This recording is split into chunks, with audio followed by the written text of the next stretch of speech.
Hello and welcome. Today I take a look at two of Paulo Coelho's books. I've done an earlier video on The Alchemist, and I'll leave a link to that video up above. Today we're looking at Manuscript Found in Accra and The Archer. On the inside cover of the manuscript, have July 14, 1099. Jerusalem awaits the invasion of the Crusaders who have surrounded the city's gates. There inside the ancient city's walls, men and women of every age and every faith have gathered to hear the wise words of a mysterious man known only as the Copt. He has summoned the townspeople to address their fears with truth. Tomorrow, harmony will become discord, joy will be replaced by grief, peace will give way to war. None of us can know what tomorrow will hold, because each day has its good and its bad moments. So when you ask your questions, forget about the troops outside and the fear inside. Our task is not to leave a record of what happened on this date. For those who will inherit the earth, history will take care of that. Therefore, we will speak about our daily lives, about the difficulties we have had to face. That is all the future will be interested in, because I do not believe very much will change in the next 1,000 years. The people begin with questions about defeat, struggle, and the nature of their enemies. They contemplate the will to change and the virtues of loyalty and solitude. They ultimately turn to questions of beauty, love, wisdom, sex, elegance, and what the future holds. What is success? Poses the Copt. It is being able to go to bed each night with your soul at peace. Now, these many centuries later, the wise man's answers are a record of the human values that have endured throughout time. And in Paulo Coelho's hands, Manuscript Found in Accra reveals that who we are, what we fear, and what we hope for the future come from the knowledge and belief that can be found within us, and not from the adversity that surrounds us. I think this is a timely read with so many different things happening in the world right now. It's a balancing act because you need to pay attention and think about what's going on in the world, within your community, but it's equally important to pay attention to what's going on inside and how you respond to all of those different events. I enjoyed reading the Manuscript Found in Accra. What I did discover going through the preface, it begins by talking about the discovery in Nag Hammadi, the scrolls, in 1945. That made me think back to the Da Vinci spiral that I've been on, and looking into the Templars and the Masons, and that all connects with Egypt, which is where these scrolls were found. It struck me as interesting because although I was born and raised Roman Catholic, I've always had an interest in ancient Egypt. For some reason, until the Da Vinci spiral, I didn't put the two together and place many of the events from the Bible into Egyptian times. It's kind of funny how over time some things are like, oh, wait a minute, that should have been obvious. So I'm learning quite a bit. On page 14, and that's written XIV, which also made me think back to when I worked in schools and how they no longer even teach Roman numerals. So when the younger generation reads books like this, they won't have any idea what those letters mean at the bottom, which is unfortunate. There's so many different skills that are being lost in our so-called education system. I mean, it still boggles my brain that there's no longer spelling lessons. I remember having to do spelling lessons each week. That no longer exists, I guess because they expect computers and AIs to do it for you. They no longer teach cursive writing here. And I had a discussion with someone about that, and their response was, well, it's not a skill they need, they use their technology. My point was, technology breaks down, you need a backup system. And if you don't know how to read cursive writing, just think about all the material that this younger generation doesn't have access to because they don't know how to read cursive writing. But I digress. In the preface, Paulo is talking about the discovery of these texts, the connection that he's made with someone, and that in 2011 he received a copy of some text, and that's what this book is based on, his transcription of that text. So unlike some of the other novels that I've read by Paulo, this is not a parable. Unlike The Alchemist, where we have maps to show us Santiago's journey, and unlike The Archer that has different diagrams and the text is laid out differently, the manuscript is laid out as a regular novel without the pictures and other additions from some of Paulo's other books. As I was reading this, the thought kept coming to my mind how I've never understood religious wars. It just doesn't make sense to me how something that is supposed to inspire and uplift and give your life purpose could at the same time be the cause of so much death and hatred and fear and intolerance. I guess because to me, leading a spiritual life is about accepting and embracing other people, not being judgmental, which granted is very tricky. To me, leading a spiritual life is very personal, and it's not something I've ever thought, oh, well, I have it right, this is the way you should be living. Because to me, everyone has different backgrounds, different values, different beliefs. One way of doing things is not going to fit for everybody. As I was reading, it also made me think about priorities. What are your priorities in life? Do you focus on what's going right? Do you think about gratitude? Or do you tend to focus on what's going wrong and the different challenges in your life?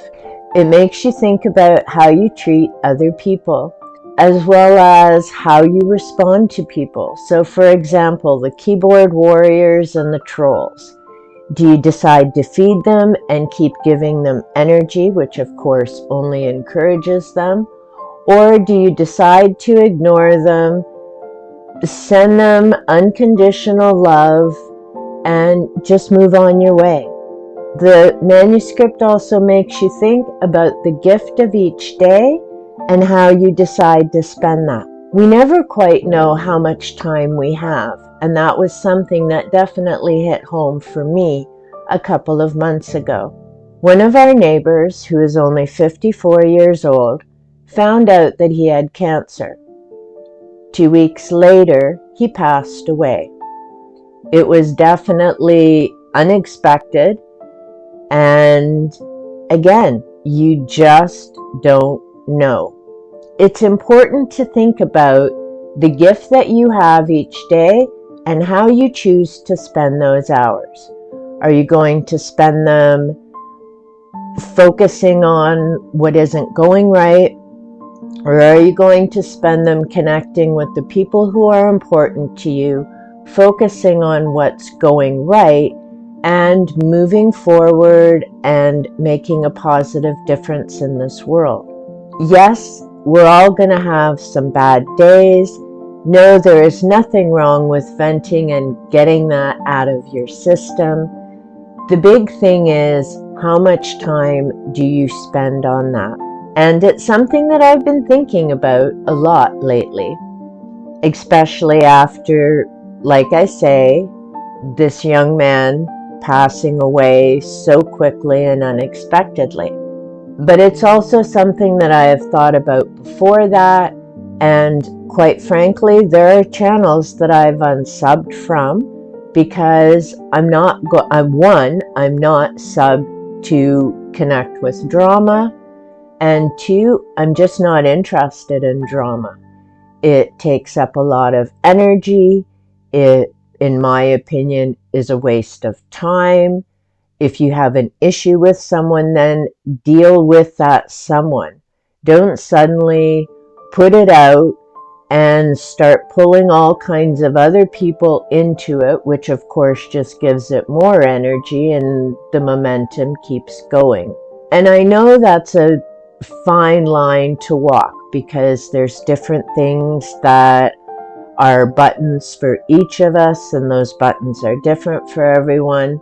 But again, it comes down to, how are you choosing to spend your time and what are you willing to put your energy into? So when I'm looking for a channel, I'm looking for entertainment, information, education, that type of thing. And that's just me. I enjoyed Manuscript Found in Accra. It gave a lot of thought-provoking aha moments as I read it, and I definitely recommend. The next book, The Archer, reminded me of The Alchemist. In The Alchemist, we follow Santiago, who has a dream and decides to follow it. The journey is not from point A to point B directly. There's a lot of side trips. That's the point of it. And understanding that in our own life journey, we may be following our dream, but getting to that goal doesn't always happen the way that we expected. Those little side trips are learning experiences and important to give us the additional skills and information that we need prior to reaching that goal. In The Archer, we have Tetsuya, who takes action with an important gift that he has. After he becomes the top champion in archery, he decides to retire and he pursues cabinet making, something that he enjoys doing. In the inside cover, the challenger who comes searching for him and the boy who observes their competition. Afterward, the boy has many questions, and in answering them, Tetsuya illustrates the way of the bow and the tenets of a meaningful life. Paulo's story is a powerful reminder that action and the soul are inextricably connected, and that a life constricted by fear of rejection or failure is not a life worth living. Instead, one must take risks, build up patience and courage, and embrace the many unexpected turns fate has to offer. With the wisdom, generosity, and grace that have made him an internationally best-selling writer, Paulo provides the framework for a rewarding life: hard work, passion, thoughtfulness, a willingness to fail, and the urge to make a difference. And I can certainly relate to that, because when I was beginning this adventure of YouTube, certainly within the first few months, I actually deleted more videos than I uploaded. because as I was watching them, I was like, oh, this is wrong, that's wrong, oh, I didn't want to say that. And I just finally got to the point where, you know what, it's never going to be 100% perfect. And if I don't take the risk and I don't upload, then this is going to go nowhere. So I definitely understand that point of taking a risk. Even in fact, being in front of the camera is a whole new ball game for me. But it's been an interesting journey over this time. I've found some amazing new channels that help me to learn and grow. I've learned a bit more about editing, so there's things I can do now that don't take me quite as long as they did, say, a year and a half ago. So you really need to do that, step out of your comfort zone and give some new things a try. The Archer is set up a bit different. There's some regular pages, and throughout there's some beautiful artwork involved as well. I enjoy the difference because as you're reading, you have the text and then you come upon the artwork. And to be honest, this is part of what I enjoy about old school book in hand. Because going through, you hear the sound of the pages, you get to enjoy the artwork. It's just a different experience from, say, swiping a page on a tablet or a Kobo, which is how my husband reads. And you certainly wouldn't get this in an audiobook because you're just hearing someone talk. There are no pages flipping or visual with text. In terms of the Archer, and yes, you'll notice that I wander off now and again, which is why I have my handy dandy notes to make sure I cover the points that I wanted to. On page 47, he talks about the meaning to existence. The target exists only if the Archer exists. What justifies its existence is the desire of the Archer to hit it. Otherwise, it would be a mere inanimate object, an insignificant piece of paper or wood. Just as the arrow seeks the target, so the target also seeks the arrow. Because it is the arrow that gives meaning to its existence, it is no longer just a piece of paper. For an archer, it is the center of the world. That's an interesting way of describing how we work towards our goals, and focuses on that goal is also looking for us because we're a combined unit striving for that connection and striving for that purpose. On page 103, he talks about the importance of practice. The Archer allows many arrows to go far beyond the target, an important point of failure, because he knows that he will learn the importance of bow, posture, string, and target only by repeating his gestures thousands of times and by not being afraid of making mistakes. To me, that is a crucial point and one that unfortunately our education system again is lacking. I say unfortunately because apparently failure is a bad thing. And so students are continually moved forward, even though they may not have the skills or abilities for the next grade level. They're not allowed to fail courses. So even if they don't attend or complete the work, the staff find a way to come up with marks. And to me, that is a huge disservice to our students. Because the reality is, once you become an adult, you know there are things that you're going to fail at. And nobody in that adult world is going to keep patting you on the head saying, oh, that's okay, here, we'll just let you have it.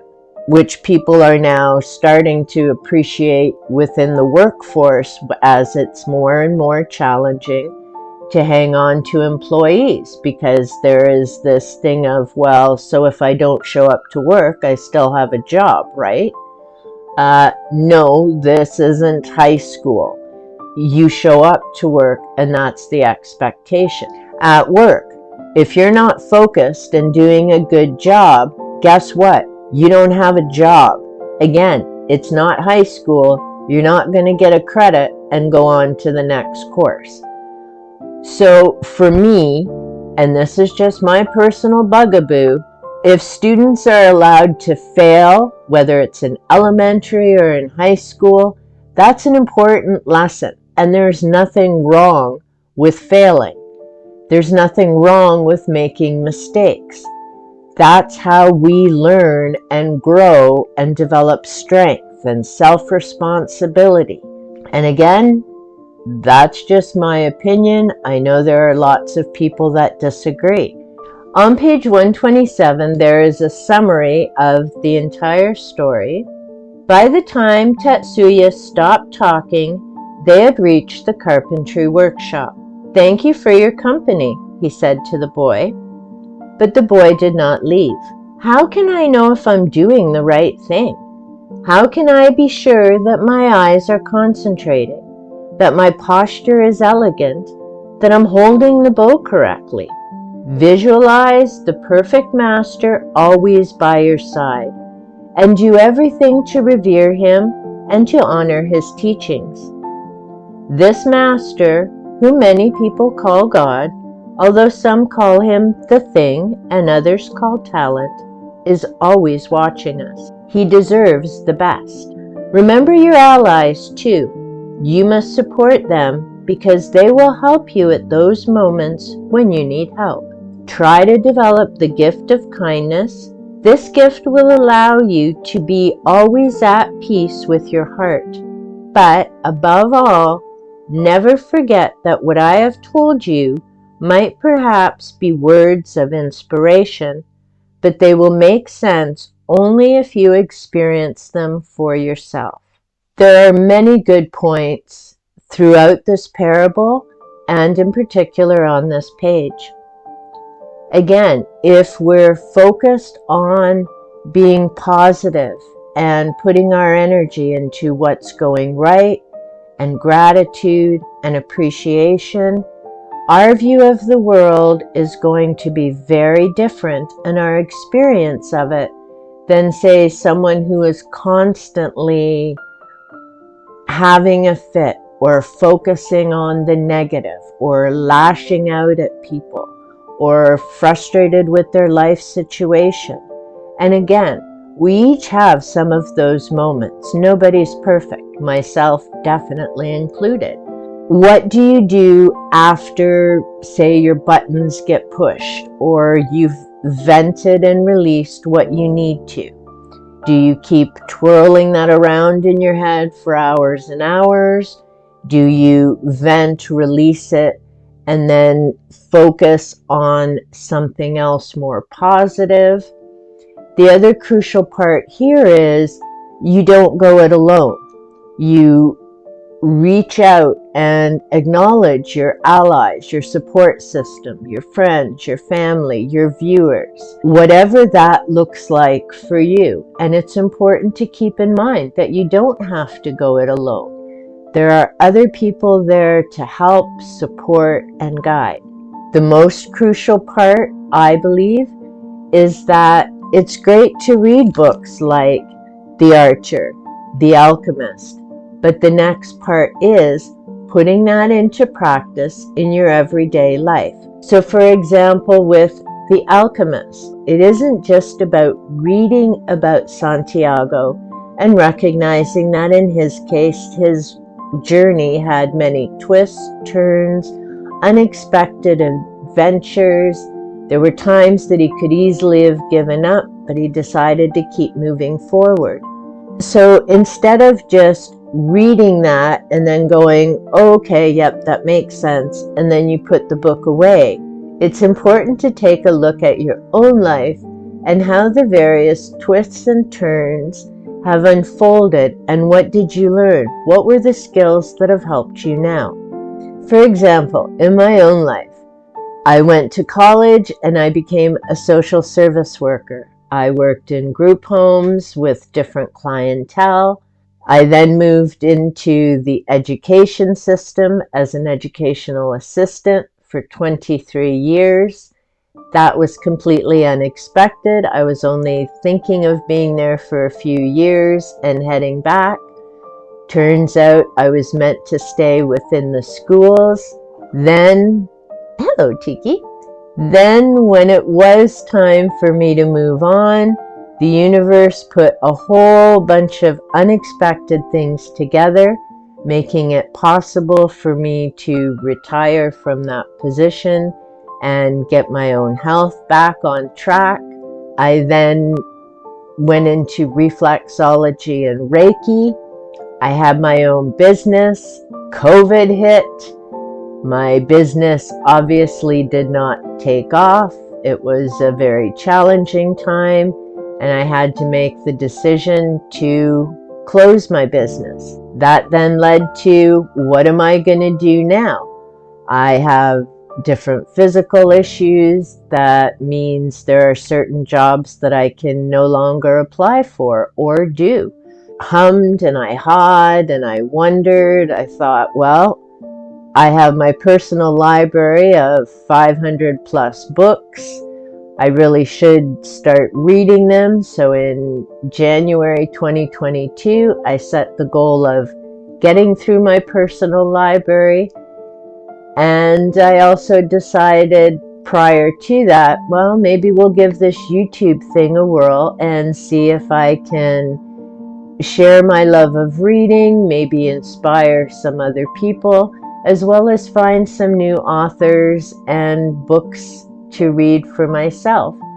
So that gives you an idea of just how different the path could be, and how taking a look at that and incorporating the lessons of the Alchemist made a difference for me, because as a counselor, I had a certain skill set. As an educational assistant, I had a different skill set, and that helped me become more comfortable with technology. Thank goodness, because the world has changed drastically since I started as a caseworker in the 1980s, and we were just starting to use word processing to do reports versus handwriting.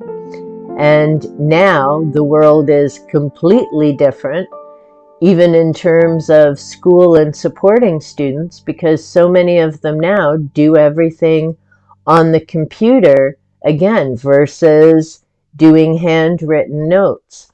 So all of my journey, like Santiago's, has given me the skills and the tools that I needed to keep moving forward. All of that is important to recognize.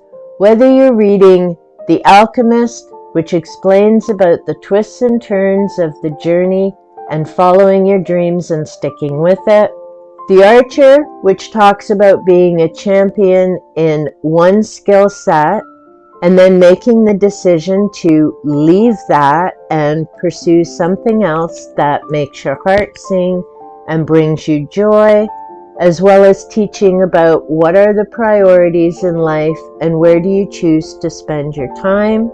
And on to Manuscript Found in Accra, which is about accepting other people for their beliefs, recognizing your fears and how does that impact how you interact and think about other people, to figuring out what are your priorities and how you choose to spend each day. I found each of these to be an enjoyable read. There were a lot of aha moments and taking a look at my own life to see, how can I incorporate that? What do I need to fine-tune and tweak in my own life to reach that state of where you're living a simple, joyful, contented life. I believe it's also important to recognize that, yes, there are going to be some bumps and walls and bad days along the way. But that doesn't mean that it's a failure or a mistake. It means take a look at what happened, reach out to your support systems, and find a way to keep moving forward. Failing at something isn't bad. It just means that you need to keep practicing, because the more that you give something a try, the better you're going to get at it. And in my opinion, that's what life is about. Finding what makes your heart sing, moving towards that goal, and developing and practicing those skills so that you can get to that goal. And once you reach a goal, then you're always setting new goals. So for example, in my case, thank you again to everyone, I've reached 100 subs. So now I need to take a look at what is my next goal. Am I striving for 200, or am I going to jump way to setting my intention for 500 subs, which on YouTube means, woohoo, you can get some super thanks. And that would be awesome, because then, you know, it's a little perk now and again for the work that I'm doing. Let me know in the comments down below. Have you read any of these books by Paulo? What were your thoughts about them?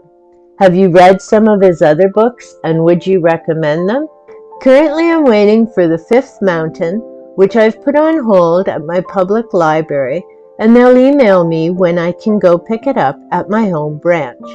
It's a feature that I very much enjoy, because it means, especially on days when I might be a little achy and traveling is not something I really feel like doing, I can look on my computer, go through the catalog of my public library, and instead of driving all over the city to different branches, I can place books on hold. They'll send them to my home branch and notify me that I can go pick them up, which makes life so much easier.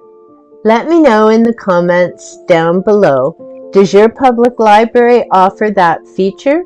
If you enjoyed this video or found it to be of interest or value, be sure to give that like button a little tickle and leave me a comment, as that helps the channel to get out to more people, and more like-minded souls come and join our community where we can chat about books, a variety of topics. Be sure to give Ghost a little tickle and subscribe, and turn on the notification bell so you know when I upload content that may be of interest to you. Until next time, happy reading.